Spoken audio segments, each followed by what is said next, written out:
सभापती महोदय, सन्माननीय सदस्य परिणय फुके यांनी अतिशय महत्त्वाचा प्रश्न या ठिकाणी विचारलेला आहे। या सभागृहामध्ये अनेक वेळा या संदर्भात काही चर्चा झालेल्या आहेत आणि सभागृहाचा जो सेन्स आहे त्या अनुषंगाने राज्य सरकारने कारवाई केली आहे।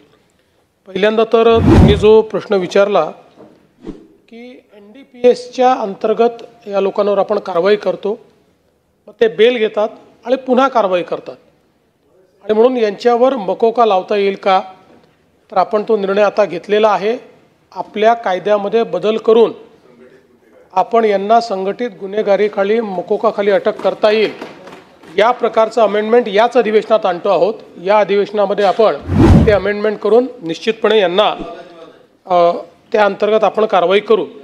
दुसरा प्रश्न जो सन्माननीय सदस्यांनी विचारला, तर मागच्या अधिवेशनामध्ये मी टास्क फोर्सची घोषणा केली होती। मला सांगताना याचं समाधान आहे की हा टास्क फोर्स पूर्णपणे कार्यान्वित झालेला आहे।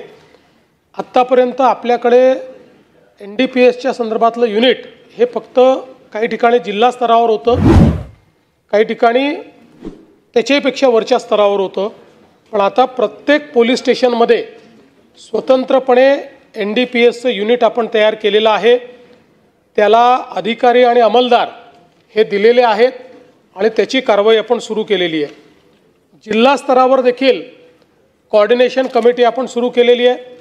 आपण जर बघितलं असेल तर गेल्या 2-2.5 वर्षामध्ये प्रचंड मोठ्या प्रमाणात आपण कारवाई केली आणि याच्यामध्ये केंद्र सरकारने देखील पूर्वीच्या काळात याचं ज्युरिस्डिक्शनचा प्रॉब्लेम यायचा, एका जिल्ह्यामध्ये किंवा एका राज्यात अशा प्रकारचा गुन्हा करून दुसऱ्या राज्यामध्ये ते चालले जायचे, तर आता सगळ्या राज्यांची कोऑर्डिनेशन कमिटी तयार झालेली आहे।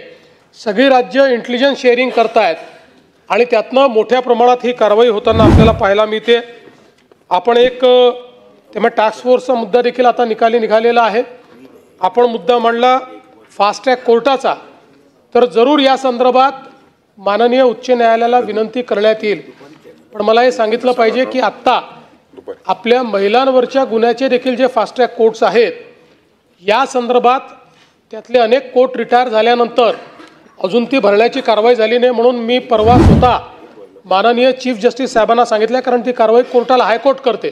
त्यांनी मला या प्रश्नाचं उत्तर होईपर्यंत वाढवण्यात देत आहे नाही, तर त्यामुळे या ठिकाणी आपण आता त्यांना जशी ती विनंती केली आहे तशी ही पण विनंती त्यांना आपण करू की किमान काही एका लेवलच्या वरच्या ज्या केसेस आहेत त्या केसेस करता तरी त्यांनी फास्ट ट्रॅक कोर्ट आपल्याला माननीय उच्च न्यायालयाने दिलं पाहिजे।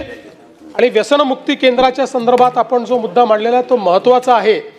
आज आपल्याकडे क्वालिटी व्यसनमुक्ती केंद्र म्हणजे जे आहे ते वाईट आहे तसं नाही आहे, पण संख्या कमी आहे।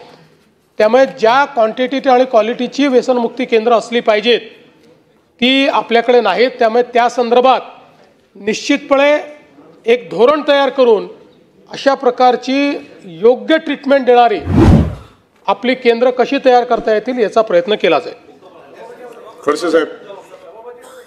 माननीय मुख्यमंत्री महोदयांना माझा प्रश्न आहे याचा की यामध्ये गुजरात आणि मध्य प्रदेश, प्रामुख्यानं मध्य प्रदेशमध्ये गांजा, अफू याचा सरकारी लायसन्स आहे। ब्रिटिशांच्या कालखंडामध्ये ज्या लीजवर जमिनी दिल्या होत्या ती लीज अजून न संपल्यामुळे त्या ठिकाणी अफूची मोठ्या प्रमाणावर लागवड होते, गांजाची मोठ्या प्रमाणावर लागवड होते। तसे लायसन्स मध्य प्रदेशमध्ये दिले जातात। या ठिकाणी ज्या बॉर्डरवर आहे, जर माझा मतदारसंघ मुक्ताईनगर हा त्याचा बॉर्डरवर आहे आणि त्या ठिकाणी बंदी नाही, गुटख्याला बंदी नाही, गांजाला बंदी नाही, म्हणजे लिमिटेड आहे, अफूला बंदी नाही आणि ते इकडे यायला फार सोपं आहे बॉर्डरवरून। आणि मुक्ताईनगर हे त्याचं प्रमुख केंद्र झालेलं आहे। गुटखा इतक्या मोठ्या प्रमाणावर पकडला जातो, गांजा इतक्या मोठ्या प्रमाणावर पकडला जातो, पकडण्याचा प्रयत्न केला जातो की विशेष अशा बॉर्डरवर म्हणजे गुजरात, धुळे म्हणजे धुळे आणि प्रामुख्यानं मुक्ताईनगर म्हणजे जळगाव जिल्हा यांच्या बॉर्डरवर असे काही केंद्र, काही टास्क फोर्स आपलं काय म्हणता तुम्ही अशा स्वरूपाची काही व्यवस्था करणार आहात की जे तातडीने पकडता येतील, इंटेलिजन्स मजबूत करता येईल आमच्याकडे तर दररोजच ट्रक पकडला जातो, दररोज पोलीस पकडतात आणि मग पोलीस एकमेकांवर ढकलतात की माझं काम नाही, त्याचं काम नाही, आणि मग बरेचसे सुटून जातात. स्थानिक पुढाऱ्यांचं त्याला मदत असते, अनेक कार्यकर्ते त्याच्यामध्ये गुंतलेले आहेत. त्यामुळे याच्यावर तातडीने काही बॉर्डरवर उपाययोजना करण्याच्या संदर्भामध्ये आपण काही करणार आहात का? माननीय मुख्यमंत्री. सभापती महोदय, अफू आणि गांजा हे भारतात सगळीकडे प्रोहिबिटेड आहे. आता त्याची शेती कुठेही करता येत नाही, मध्य प्रदेशातही करता येत नाही. पण हे आपलं काय म्हणतात त्याला, नाही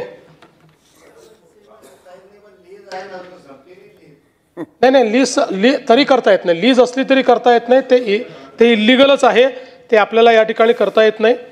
आपण या ठिकाणी जे सांगितलं गुटख्याचं वगैरे, तर निश्चित त्या संदर्भात किंवा अशाही कुठल्याही संदर्भात जर अशा प्रकारची तस्करी त्या भागामध्ये होत असेल तर त्याच्यावर कारवाई केली जाईल. मी मगाशी जो मला शब्द आठवला तो भांग जी आहे ती मात्र मध्य प्रदेश, उत्तर प्रदेश या ठिकाणी लिगल आहे. त्याच्यावर कुठलेही बंधन नाही आहे. त्यामुळे भांग आपल्याकडे तिथनं येण्याचं प्रमाण काही प्रमाणात आहे.